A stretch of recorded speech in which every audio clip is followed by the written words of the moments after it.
So I would like to tell you a story about, I'm looking for the time. Oh, and I would like to a lipid-related story we recently developed in my lab, and has to do with Lipid A we have been introduced to in a previous talk. So my lab is mostly focused on studying a lifestyle, which is biofilm, and I think you've all more or less familiar with the fact that bacteria can go from isolated free-floating bacteria, we call planktonic bacteria, we say that, to a more community lifestyle, and we say that biofilm. So obviously there are many things that people have been calling biofilms, and so it goes from microbial mats to things developing in industry. So it affects and develops in nature, in health-related environment, and also in industry environment. And so there are many reasons why people study biofilms. They are everywhere, they play ecological roles, they play a lot of positive roles. But what really drew or attracted a lot of people in the field and made it really develop at some point is the recognition that when biofilm develop in the medical environment, they call infections and a lot of biofouling. So just rapidly and in a nutshell, when biofilm formed by pathogenic bacteria develop on surfaces, whether they are artificial surfaces, this means like device-related type of surfaces, or some mucosa, such as lung or otitis medium, or even elsewhere, urinary tract, they can cause infection. And so why is it so special? It's special because when they develop at the biofilm, they develop so-called high tolerance to antimicrobials. So we've been exposed to this notion yesterday with Rim Bujema's talk. So I say tolerance because this is not resistance. Obviously, resistant bacteria can do it. But even non-resistant bacteria, when they develop at the biofilm, they can survive 100 to 1,000 times the dose of antibiotics you need to get rid of them. And it's tolerance because when they are resuspended and they go back to planktonic life, they are normally sensitive. So there are many reasons for that. The slow growth, antibiotic efflux pumps induction, reduced diffusion, presence of dormant cells, persisters. And so basically they all make antibiotic less accessible and to the cell. But there are also some aspects that deals with protecting the cells from the host immune system. And this is more particularly what I will develop or allude in my talk. So, so basically, this high tolerance make biofilm difficult to eliminate biofilm. So therefore, they constitute reservoir or pathogenic bacteria from which planktonic and highly virulent bacteria can actually be, so it's chronic infection, they can release bacteria, and these cause acute infections. So basically, it's a source of local and bloodstream infection. And people have been asking many questions about biofilm, but the most prominent one was, how do we fight against biofilm? And so to answer this question, over the past 25 years, people have been mainly asking two questions. How do biofilm form? And what do biofilm bacteria do? And this is more particularly what we are interested in the lab, trying to understand or identify functions that are only expressed or made by bacteria when they live in communities. So why should we hypothesize that bacteria do something different when they live in biofilm? So let's imagine that this is a planktonic culture in a flask. So everything is agitated, and so as a first approximation, every bacteria in this community, in this liquid, should actually see the same environment. Same level of nutrients, same level of waste, etc. If you actually put a surface in the picture, and because bacteria also produce things that we call extracellular matrix, so you have this environment that grows around, then you create very rapidly physicochemical heterogeneity gradients. Gradients of oxygen, after 50 microns you have no oxygen, gradients of waste, gradients of nutrients. And this creates possibility for creation of region where you have low activity, high activity, but also a lot of gradients and heterogeneity inside that is created in the biofilm, and the more so if the biofilm is quite thick. And so you have possibility to have micro niches and possibility for local differentiation, and therefore to express biofilm properties. This had been hypothesized very early on in the biofilm study, but it's still not entirely clear what kind of biofilm metabolisms can actually produce biofilm properties. And so the approach we took to actually address this question is to hypothesize that if this is true, if you have a specific metabolism developing in biofilm, and we mostly study E. coli, but we also study other bacteria, there should be new molecules that should be produced based on the expression of this biofilm metabolism. So we developed ways to actually go after that, these molecules, and the reason why we should care about these biofilm-specific molecules are multiple. One is like, if this is something new that we didn't know from studying the same bacteria in planktonic culture, this could tell us new aspects or give us new aspects of bacterial biology, and maybe new ways to fight or use biofilm.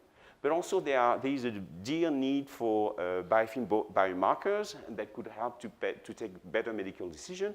And this is also one of the interests of finding molecules that are only associated to biofilm. So we have been looking at many different types of molecules, but what I'm going to talk about today is what we did to look at whether they are surface-specific modification. And we turn our attention to the modification, the structure which is at the surface of gram-negative bacteria, LPS. So James introduced you to LPS, and a few years ago we looked at different strains of Pseudomonas in planktonic and biofilm condition, and we saw that the structure of the LPS was varying between the two conditions. It was not a general modification, but it also indicated us that this could be something we could actually look into more precisely in E. coli. And if you want to look at differences in LPS, we use a method which is electrophoresis gel followed by silver staining, and you can, in this condition, see differences in the structure of the LPS based on modification, either the core or the O antigen. So what we did, we tried to compare the LPS of biofilm bacteria with the LPS of the same bacteria grown planktonically. So we use a system in the lab. It's microfermenter. It's continuous culture. So medium comes in, it comes out. You inoculate the fermenter. There's a stand inside, a spatula, on which adherent bacteria can adhere. If they don't, they are washed away by the flow, and so they can form monolayer. And so this is, for instance, a biofilm-forming E. coli. You have the biofilm on the surface, and you can see through because you have very, very little turbidity because planktonic bacteria are washed away. So you can extract the biofilm, and you can extract the same bacteria but grown planktonically, and you ask, are there differences in LPS structure? So what Sabina Shalabayev in my lab did, she actually harvested biofilm at different time and different conditions. She made LPS extract and LPS analysis. And what she realized, and you only see a part of the gel, is that if you compare the sort of profile and pattern on the LPS gel of planktonic or aging biofilm bacteria, you see that the more you wait, then the more you see the apparition of a supplementary band. And this is not a mutant, because if you take these biofilm bacteria resuspended in planktonic, make the analysis, you don't have this supplementary band. So that was intriguing, suggesting that you have something which is created in this condition. So we looked at other E. coli, both pathogenic, non-pathogenic, and we always saw PKs for planktonic, BFs for biofilm, and we always saw that there was this lower band, that additional lower band that would appear in all these bacteria, suggesting that should be common, and because they have all different LPS, but if it's common, it should be in the conserved part of the LPS, and we already had indication that it could be in the bottom part of the LPS, the one that is anchored into the outer membrane, and so namely the lipid part. So we did a lot of analysis, but there are mutants in E. coli that you can use that will actually stop the structure of the LPS at different points. And to cut a long story short, if we use a WAAC mutant that only leaves the bottom part, lipid A, and the first part of the core as a LPS remnant on the surface, they are perfectly viable in this condition. You still see this modification if you compare planktonic and biofilm. So suggesting that at this point, something must be added. And so there were a few enzymes known to make modification at this level. So some enzymes, so RNT would add aminoarabinose on the lipid A, who are adding a phosphoetanolamine group, or adding a palmitate group. And so we tested mutant in these different conditions. And what we saw that is only a mutant in the gene called PACP, coding a palmitoyl transferase, PACP, would actually reduce or make disappear this band if you do that in planktonic condition. And so if you complement on a strain that constitutively express PACP, then you have the restoration of this supplementary band, suggesting that indeed the PACP is involved in this modification. So what I just showed you is that we have this phenotype. So in a planktonic condition, no band. BIOFILM, you have the additional band. It disappears in the delta PACP, you can complement.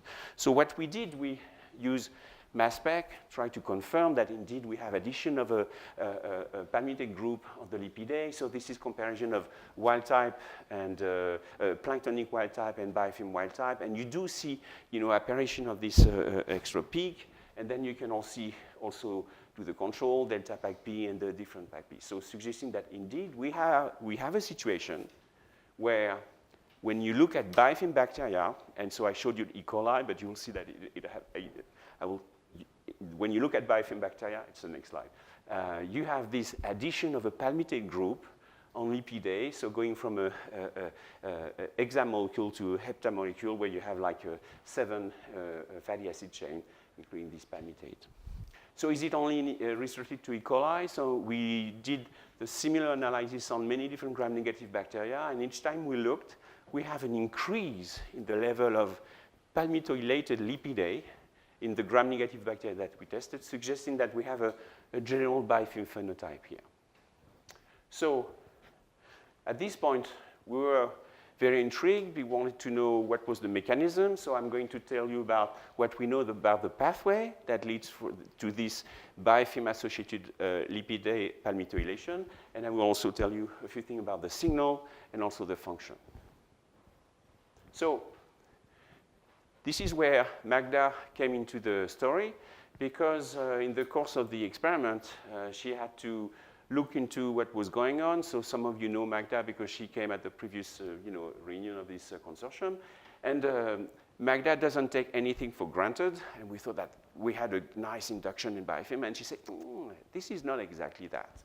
Because what she did, she looked at more precisely on the kinetic of apparition of this extra band using the LPS silver staining approach. And she said, and she looked at, okay, so far what I've been telling you, cheating a little bit, is that if you compare 24 hours planktonic and 24-hour BIOFILM, you have apparition of this band. But if you compare 96-hour planktonic culture, you also have this band. So it's not so BIOFILM specific there. But she did transcriptional fusion, putting LAGZ reporter gene behind PACP gene, so that she could also follow in transcriptional induction of PACP. And what she showed is that, but in this case, even if you look at 96 hours compared to 24-hour BIOFILM, you have no induction. So suggesting that you have a BIOFILM-specific induction. So in order to reconciliate this conflicting observation, you have to go back to what was known on PACP, biology, expression, and so on. So PACP is a protein that sits in the outer membrane and has a hydrophobic pocket that recognizes phospholipids that can be flipped from the inner leaflet to the outer leaflet, and then promote the palmitoylation. And this process is post-translational regulation, because you always have a level of PACP in the outer membrane, and some perturbation, stress, difference in membrane pressure, things like that, can actually trigger PACP activity. And it's a post-translational. And in some bacteria, in Salmonella, and I think in other bacteria, I just forgot, it's also known that PACP is regulated, and particularly by a two-component system called PAQ and EVGA and VGS system. So what we have here is probably a phenomenon that occur, two phenomena that occur simultaneously in BIOFILM. One is PACP activation. This is why you have it if you are in very old culture, and PACP gene expression induction in this condition. So it doesn't tell us much about how it works, because then we did the 4P or EVGA mutants, and we still have induction, BIOFILM-specific induction of PACP expression. So we went after what could actually be regulated PAC-P in our system. And so what Magda did, she screened a lot of different regulators. She also used different type of screens. And what she ended up finding is that one of the regulator, a gene called RCSB, when mutated, totally abolished the induction while not affecting the growth, etc., not even the biofilm capacity. So if you compare the level of palmitoylation in a wild type and a delta RCSB, it accounts for 45%. Almost half of the quantity of palmitoyl lipidae disappear if you remove RCSB, suggesting that it significantly contributes to the level of palmitoylation in this condition. So RCS is a very well-known two-component system. It's a very, very complex pathway. It's called an envelope stress pathway. It's known to react to environmental stresses, but also artificial stresses, so it's addition of alcohol and also pH and sometimes also osmolarity and things like that. And it's a pathway that goes from the outer membrane. You have a system of kinases that actually will phosphorylate RCSB, and phosphorylated RCSB will be activating genes, interact with the RCSA and activate many genes, including in what is called the RCS regulon. Okay. And she also identified another gene called GAD-E, but we still didn't know exactly how we could connect the dots. So both RCSB and GAD-E seem to be involved. So obviously what she did, she tried to inactivate the other component of the system, and I don't want to be too detailed on the genetic and the pathway, but what she showed is that this pathway is not involved. The only component that is involved in this pathway is RCSB. And moreover, you do not need phosphorylation to work. Non-phosphorylated RCSB is involved. So again, to make a long story short, what happens is that non-phosphorylated RCSB interact with GAD-E and other partners to regulate PAC-P expression and lead to palmitoylation. So what about the signal? What is so special in the biofilm that we actually lead to this induction? So to do that, we resorted to look at plankton in culture, and so non-biofilm culture, and try to identify conditions where we could artificially produce this PAC-P induction. And so we tested many signals that could actually be connected to the RCS system or to the biofilm environment. And what we end up finding is that if you increase the ionic force, the osmolarity in general, for instance with sodium chloride, you can recapitulate what we saw in terms of induction in the biofilm. So if you increase, but this induction disappears in the delta RCSB. And we also measure the osmotic pressure inside the biofilm. And you do have an increased level of osmotic pressure inside the biofilm. So I don't want to say that you have increased level of sodium chloride in the biofilm, and we do not know what is actually, it could be many things, but what is actually producing this increase, but this is something that occurs in biofilm. So our vision right now is that you have this increased osmolarity, and you can show that if you try to damp this osmolarity by using an osmoprotectant, such as betaine, you can reduce this induction. So this is, for instance, sodium chloride induction, and then you can reduce it with betaine, and you can also do that in the biofilm, suggesting that while we do not know why you have this buildup, you can dampen it by using osmoprotectant. So our current view is that when you go from the biofilm metabolism, it produces some sort of accumulation of the molecule inside the biofilm, and you have this buildup of osmotic pressure that leads to palmitoylation. Why? So what is the role of increased palmitoylation in biofilm, and how can we actually connect that to some sort of a biological relevance? So what we did, first, there are many things were known on lipid A modification and lipid A palmitoylation. So it had been known for a very long time that if you add a palmitoyl group to lipid A, it makes so people describe it as make the outer membrane more rigid, and also the bacteria that are hyperlipidated, more resistant to antimicrobial peptide. And we did confirm that with a few of them, that if you actually constitutively express PAC-P, you have increased resistance to antimicrobial peptide. But more clearly even is that if you actually expose macrophage and follow pro-inflammatory cytokines such as TNF-alpha or EL-16, so this is, for instance, you expose to cells, to planktonic cells, and you have this level of cytokine response. But if you expose biofilm cells, then you have a much lower response. And you can control that, for instance, by exposing with planktonic cells but that do not express PAC-P, or planktonic cells that overexpress PAC-P. So, and we showed that also for EL6. And so it's also associated with a strong decrease in the triggering of the inflammatory response. And it's known that it is through a TLR4 mediated response, and suggesting that in this condition, bacteria that palmitoylate the lipidae are less seen or visible with regard to the host immune system. So how can we test that in vivo? So that provide me the opportunity to tell you more about how you test this sort of thing in vivo. So we have a model in the lab where we put catheters in rats. So these systems they are real catheters, but they are used for newborn or premature children. So they are very, very small, and we can install them surgically in rats. So under anesthesia, you install it in the rat. They are functional catheter, meaning that you have the chamber, and then we channel the catheter, meaning that this part that goes into the venous circulation, into the jugular vein. Then the rat recover, and then we can control, inoculate the rat in a controlled way with luminescent bacteria, so they emit light.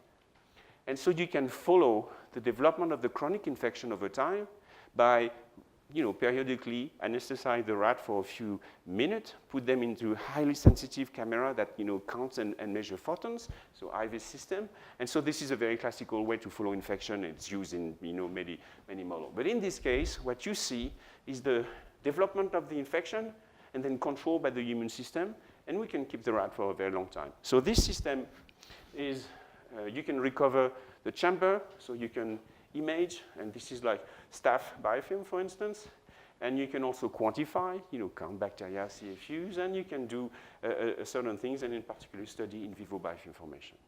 So with this system, what Ashwini in the lab did is to inoculate with a pathogenic E. coli, luminescent pathogenic E. coli, do the infection, extract, and follow the evolution of LPS analysis. And he confirmed that in this condition, we have the apparition of this extra band and palmitoylation.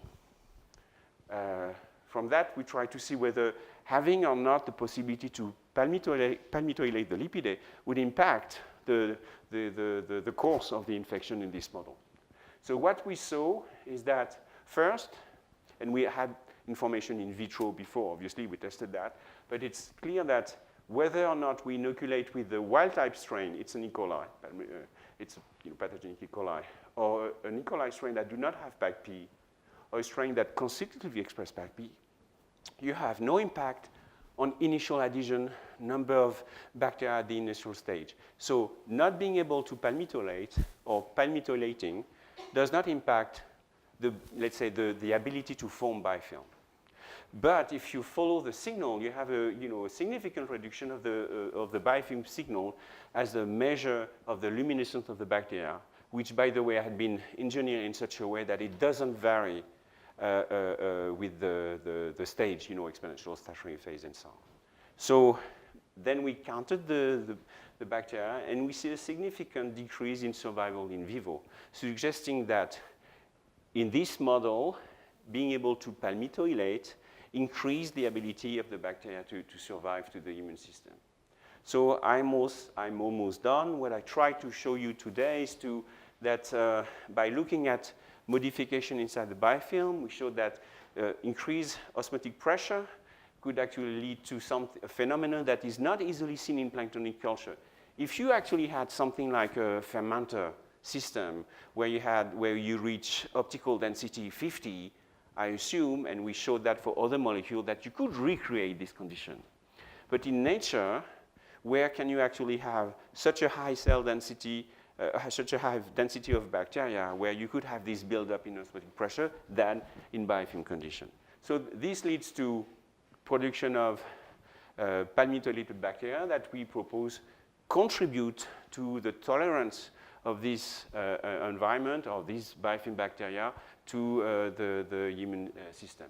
But it also contributes to osmoprotection, probably, because we know that it rigidifies the outer membrane, so maybe it also contributes to mechanoresistance. And now we are actually trying to see whether this regulator, RCSB and GAD-E, together can regulate other genes and maybe other functions that we actually missed or that are difficult to see because most of the study had been done on planktonic culture, whether they can regulate other functions, and this is what we are after.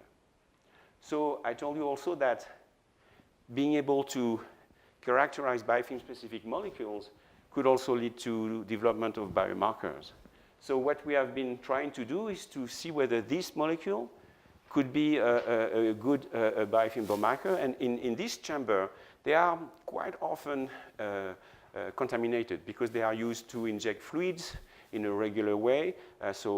Nutrition fluid, people who are subjected to chemotherapy, so etc. So they are infected about between 3 to 6% of the case. Most important or the most problematic infection are gram-negative bacterial infection.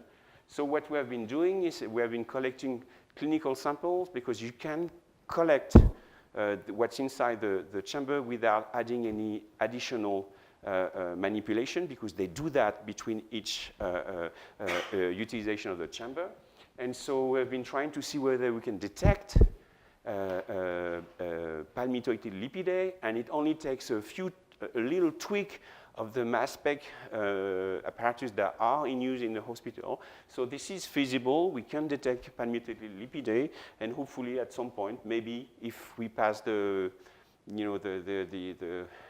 exigence in terms of discrimination and threshold and things like that, it could actually be a marker to determine, because it's not easily done, whether or not you have a biofilm in this chamber and whether you have to act or treat, something like that. So we can discuss that. Okay, so the talk in a nutshell.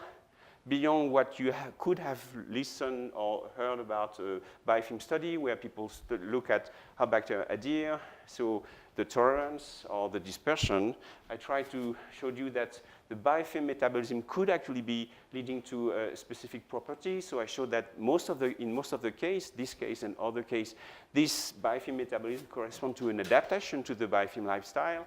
And in this case, it was leading to a biofilm-specific surface modification, preventing or protecting in some way the bacteria from the host immune system and making the biofilm stronger, okay? But the real take-home message I would like to give is that when you look, and that was E. coli K12, so it was more than K12, but we started and we found it in E. coli K12. So even in the most mundane and well-known organism, you can still find new functions, and I could tell you one or two more stories. So suggesting that looking at functions in this environment, it's like looking at a reservoir of unexplored bacterial functions. And with this, I will stop. I named the people who have been participating to the study, and I thank you for your attention. I'll be happy to answer your question.